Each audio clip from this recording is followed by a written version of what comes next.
يا حلوين، النهاردة هنعمل بفتيك يوناني مع البطاطس وسلطة الزبادي اليونانية.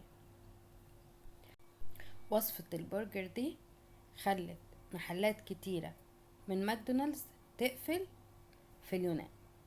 النهاردة هنسافر مع بعض على اليونان ونجرب وصفة كلاسيكية مشهورة اسمها بفتيك مي بطاطس، يعني البرجر اليوناني مع البطاطس. وهنقدم معاها سلطة الزبادي والخيار اليونانية بالطريقة الأصلية، ودي معشوقة الجماهير هناك. هنبدأ وصفتنا على طول. لو أول مرة تشوفيني، أنا هبة ودي قناتي. ادخل قيم المحتوى، قوليلي رأيك في التعليقات ونبدأ وصفتنا على طول. كل اللي هنحتاجه في وصفتنا بطاطس والكميات حسب الرغبة.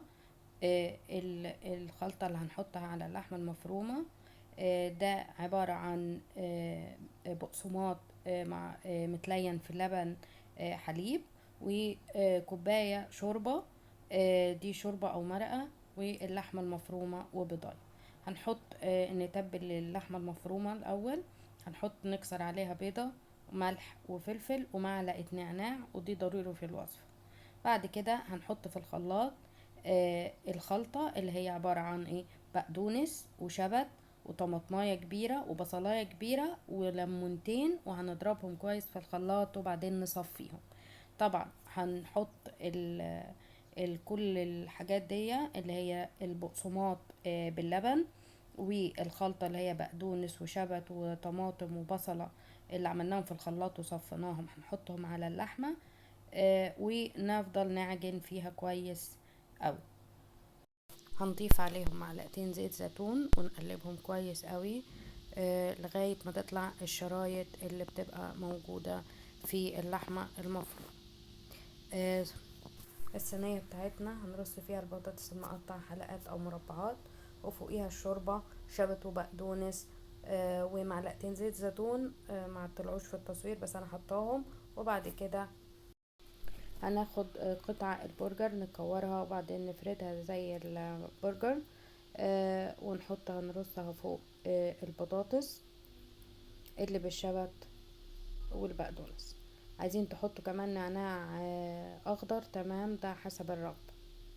بنرص الكمية كلها بتاعة اللحمة اللي عندنا فوق البطاطس. بعد كده بنبقى مسخنين الفرن على درجة حرارة عالية، بيتخبز في على الرف اللي من تحت. بياخد حوالي ساعة، ساعة وربع. الوجبة صحية، خفيفة، سريعة، سهلة، ما بتاخدش وقت. للمزنوقة في وقتها دي هتبقى وجبة مناسبة جدا. كمان ما فيهاش سعرات حرارية، خفيفة جدا. الوجبة دي فعلا مشهورة في اليونان. اسمها برجر مي بطاطس، يعني البرجر بالبطاطس، ووجبة فعلا مميزة. جربوها مش هتندموا. طعمها جميل وريحتها أجمل، وفعلا فعلا فعلا تجربة مش هتتنسي يعني. بنحط عليها كمان الصوص من فوق وبندخلها الفرن. دلوقتي هنعمل سلطة الزبادي. معانا جبنة خضراء، طبعا الكميات حسب الرغبة. زبادي برضو حسب كمية الجبنة، يعني ده قالب جبنة خضراء على كوباية زبادي. قلبناهم مع معلقة زيت زيتون، وبعد كده حطينا عليهم خيار وهنسيبهم في التلاجة لغاية ما نيجي نقدمهم. حطيناها في البولة بتاعة التقديم او صحن التقديم. هنرش عليهم حبة بركة وزيت زيتون من فوق، وتبقى كده السلطة بتاعتنا جاهزة. كانت البرجر بتاعنا كان طلع من الفرن. مش عايزة اقول لكم الريحة طبعا يا جماعة ايه. تجربة ولا اروع، جربوها قولولي رأيكم. الوجبة فعلا صحية لذيذة، اللي هتشجع الاولاد على انهم ياكلوا اللحمة بطريقة مختلفة.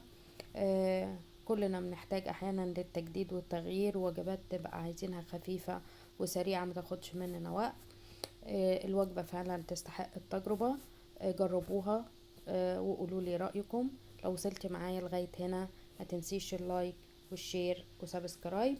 عشان انتي تستفادي وغيرك يستفاد، واقدر اقدم لكم وصفات تاني. اشوفكم في فيديو جديد. باي باي.